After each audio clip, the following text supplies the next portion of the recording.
শান্তি শৃঙ্খলা প্রতিষ্ঠার জন্য, আইনের শাসনের জন্য, আমাদের গণতান্ত্রিক অধিকার প্রতিষ্ঠার জন্য, আমাদের সাংবিধানিক অধিকার নিশ্চিত করার জন্য, এগুলো করার জন্য আমাদের সকলকে ঐক্যবদ্ধ হতে হবে।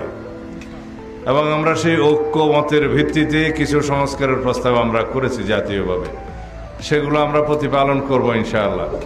আমরা সব সময় বলি যে স্বাক্ষরিত জুলাই জাতীয় সনদের পক্ষে আছে বিএনপি। স্বাক্ষরিত জুলাই জাতীয় সনদ যেটা ঐক্যমতের ভিত্তিতে স্বাক্ষরিত হয়েছে তার প্রত্যেকটি আমরা বাস্তবায়ন করব ইনশাআল্লাহ। অক্ষরে অক্ষরে জুলাই জাতীয় সনদের প্রত্যেকটি প্রস্তাব আমরা যেটা ঐক্যমতের ভিত্তিতে স্বাক্ষরিত হয়েছে সেটা আমরা বাস্তবায়ন করব। কিন্তু জুলাই সনদের বাইরে আমাদের কোনো বক্তব্য নাই।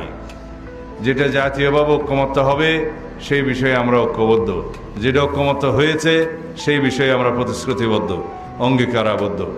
আমি আপনাদেরকে এই কথা বলতে চাই যে শহীদ রাষ্ট্রপতি জিয়াউর রহমান প্রথমেই বাংলাদেশে প্রথমবারের মতো বিসমিল্লাহির রহমানির রহিম সংযোজন করেছিলেন সংবিধানের প্রথমে অগ্রভাগে, আপনারা সবাই জানেন।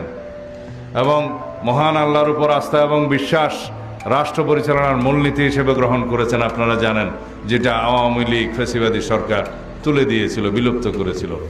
আমরা প্রতিশ্রুতি দিয়েছি, আমরা যদি দায়িত্বপ্রাপ্ত হই ইনশাআল্লাহ আমরা সংবিধানে রাষ্ট্র পরিচালনার মূলনীতিতে প্রস্তাবনায় মহান আল্লাহর উপর আস্থা এবং বিশ্বাস পুনরায় সংযোজন করব ইনশাআল্লাহ।